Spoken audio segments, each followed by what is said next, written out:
Oz is home to some iconic, world-famous animals. Right now, I'm searching for one of the most famous, the koala. Not actually a bear, these endearing marsupials are arboreal, that is, tree-dwelling. And they are far from intelligent.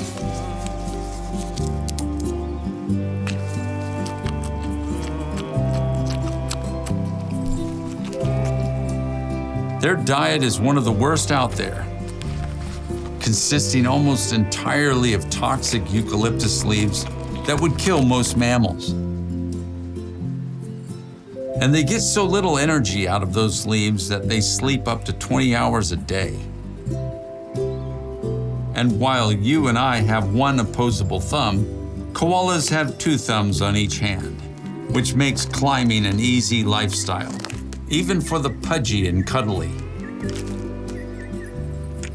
The name koala is believed to come from an Aboriginal word that means no drink, because they so rarely need to drink water. Not a bad trait in the driest country in the world. They also have armies of bacteria in their intestines that enable them to digest their poisonous dinners.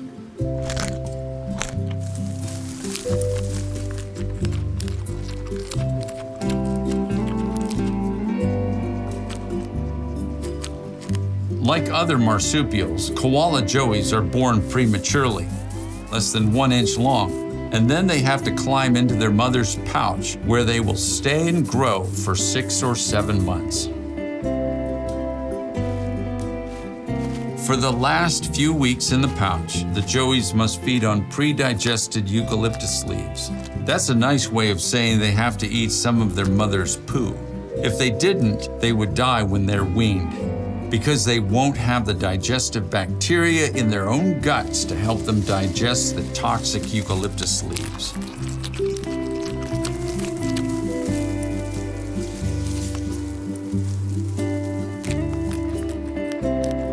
We are made in the image of God, and He has charged us to wisely rule over all the creatures He has made, even in our fallen world. Koalas are vulnerable to extinction because of habitat destruction, and animal extinction due to human activities is not ruling wisely. We need to provide these little smarties with what they need to thrive, namely good habitat and enough of it. And because God did actually put us in charge, I can't help but think that we might want to introduce them to a more wholesome diet.